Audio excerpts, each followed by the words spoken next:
Hello students, आपका स्वागत है अनअकैडमिक चैनल नीट यूजी इन 10 पे।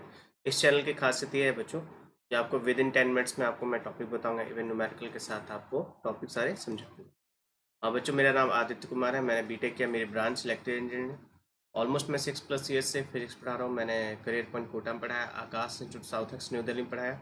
अब मैं अनअकैडमी में फिजिक्स का एजुकेटर हूँ। बच्चों, अनअकैडमी इंडिया का लार्जेस्ट ई लर्निंग प्लेटफॉर्म है, जहाँ पे आपको मिलियंस ऑफ बच्चे और इंडिया के टॉप मोस्ट फैकल्टी टीचर जुड़े हुए हैं। आपको सब्सक्रिप्शन लेने के लिए क्या करना है कि गेट सब्सक्रिप्शन पे क्लिक करना है। ठीक है, अनअकैडमी लर्निंग ऐप को डाउनलोड कीजिए, उसको इंस्टॉल करना है, उसके बाद गेट सब्सक्रिप्शन पे क्लिक कीजिएगा। इसके फीचर्स के बारे में देखते हैं बच्चों एक बार। एक तो इसमें डेली लाइव क्लासेस होगी। डेली लाइव क्लासेस होगी, आप कमेंट सेक्शन में जाके अपने डाउट्स पूछ सकते हैं। ठीक है, लाइव टेस्ट एंड क्विज़ेस होती है यहाँ पे। पेपर करवा आपको क्वेश्चंस करवाए जाएंगे, क्विज़ेस पोलिंग होगी, तो मोर इंटरेक्टिव वे में सब्जेक्ट सिखाया जाएगा। स्ट्रक्चर्ड यहाँ पे ये है बच्चों कि आपका सिलेबस सिलेबस ढंग से खत्म होगा।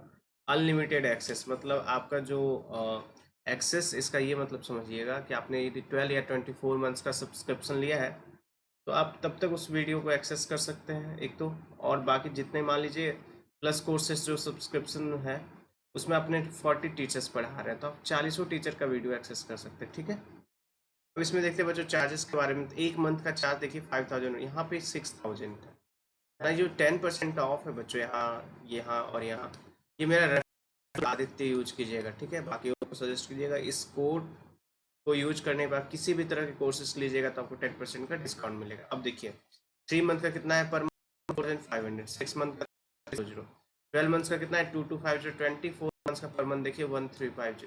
ये और ये आपके लिए सबसे ज़्यादा बेनिफिशियल रहेगा, ये आपके लिए बहुत कॉस्टली है। ठीक है, देखिए इलास्टिक हिस्ट्रेसिस बच्चों, इलास्टिक हिस्ट्रेसिस में क्या होता है इसको डिफाइन करते हैं अच्छे से।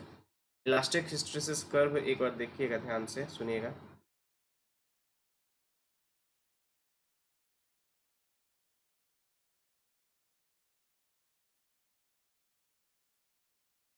ये स्ट्रेस, ये क्या है स्ट्रेन। कर्व को डिफाइन कैसे करते हैं बच्चों, किसी मटेरियल में जब आपका जो स्ट्रेन है वो लैग करता है स्ट्रेस से। क्या मैंने बोला कि आपका जो स्ट्रेन है लैग करता है स्ट्रेस से, तो उसको क्या बोलेंगे, जो उसको क्या बोलेंगे, इलास्टिक हिस्ट्रेसिस, उसको बोलते हैं इलास्टिक हिस्ट्रेसिस। इसका ये मतलब होता है कि जैसे मान लीजिए एक पाथ से आपने ये मान लीजिए ओ है, ए और बी है, सी ओ। ठीक है, तो ये पाथ गया है ना, बट वापस इसी पाथ को ट्रेस करके वापस नहीं आया, यहाँ पे लॉसेस हो गई है। यहाँ पे क्या है, लॉसेस हो गई है। ये मान लीजिए आपने फोर्स लगाया, एक्सटर्नल फोर्स लोडिंग की, आपने जैसे ही फोर्स हटाया तो वापस आ गई, बट यहाँ पे एनर्जी का लॉस हो गया, एनर्जी का लॉस हो गया। स्ट्रेन आपका है कि स्ट्रेस कम भी है ना तो स्ट्रेन ज़्यादा बढ़ जाएगा, स्ट्रेन क्या हो जाएगा, ज़्यादा बढ़ जाएगा आपका। इसका ये सिंपली एक वर्ड में याद रखिएगा, हिस्ट्रेसिस, इलास्टिक हिस्ट्रेसिस। हम ये समझते हैं कि स्ट्रेन जो है लैग करता है किससे, बिहाइंड, स्ट्रेस से करता है। ठीक है, अब इसकी कुछ प्रॉपर्टी सुनिएगा। तो बच्चों यहाँ पे जो एक तो ये जो लॉस हो जाता है, ये जो एरिया है, जो ये एरिया बताता है क्या, कि यहाँ पे लॉस हुआ है, एनर्जी का क्या हुआ है, यहाँ पे लॉस हुआ है। ठीक है, यहाँ पे क्या बताएगा, एनर्जी का लॉस हुआ है। अब देखिएगा कुछ इंपॉर्टेंट पॉइंट्स और बताना चाहूँगा स्ट्रेस और स्ट्रेन कर्व का। ये जो इलास्टिक हिस्ट्रेसिस है, एक तो आपको पता है कि टेम्परेचर पर डिपेंड नहीं करता है, मैंने बताया था। इलास्टिसिटी है जो टेम्परेचर पर डिपेंड नहीं करता है। ठीक है, और कुछ पॉइंट्स है कि यदि ये एरिया मान लीजिए, ये जो एरिया है किसी का कम है, यहाँ ध्यान सुनिएगा, ओ ए बी, मान लीजिए ये सी, ये स्ट्रेस, ये क्या है स्ट्रेन। ये एरिया, ये दोनों एरिया का बताइए तो किसका एरिया ज़्यादा है, इसका एरिया ज़्यादा है, इसका कम, तो ये एब्जॉर्बिंग पावर ज़्यादा है, इसका कम है।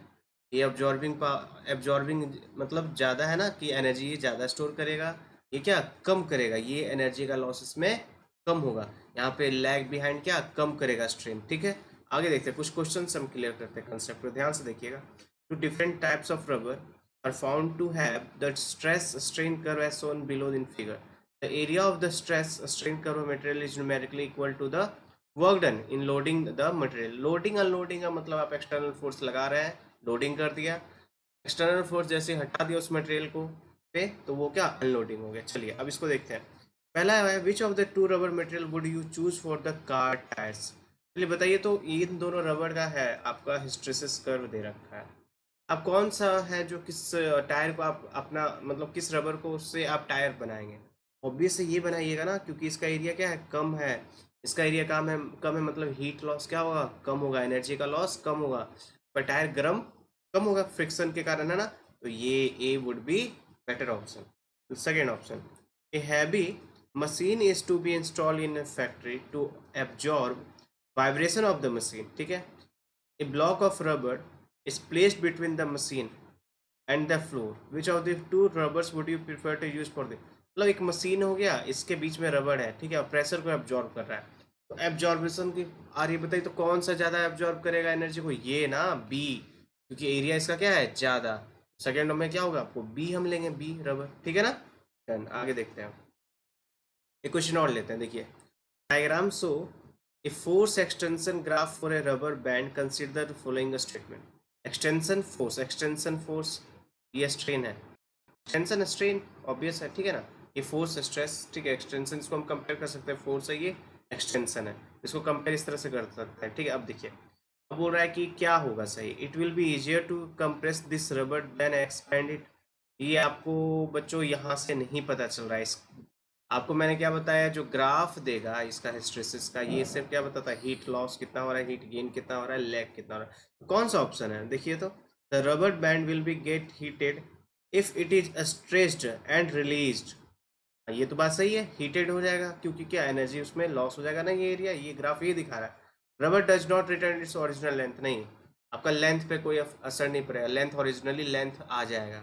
अब रबर को खींचेगा फिर छोड़ दिए तो ओरिजिनल लेंथ पे आ जाएगा, ठीक है। तो ये ऑप्शन गलत हो, कौन सा ऑप्शन सही, ए, ठीक है। डन बच्चों, हम नेक्स्ट जो वीडियो आएगा उसमें हम कुछ इंपॉर्टेंट सॉलिड प्रॉपर्टीज और मैटर के इंपॉर्टेंट क्वेश्चंस करेंगे, उसका चैप्टर को फिनिश करेंगे, उसके बाद हम फ्लूइड में इंटर करेंगे, ठीक है। आपको क्या करना है, मेरा कोड याद रखना है, आदित्य रेफरल कोड, इसको यूज कीजिए, कोर्सेज लीजिए जल्दी जल्दी से, 11th 12th के बच्चे 10% डिस्काउंट, सारे वीडियो को लाइक कीजिए, कमेंट कीजिए, ठीक है। थैंक यू बच्चों।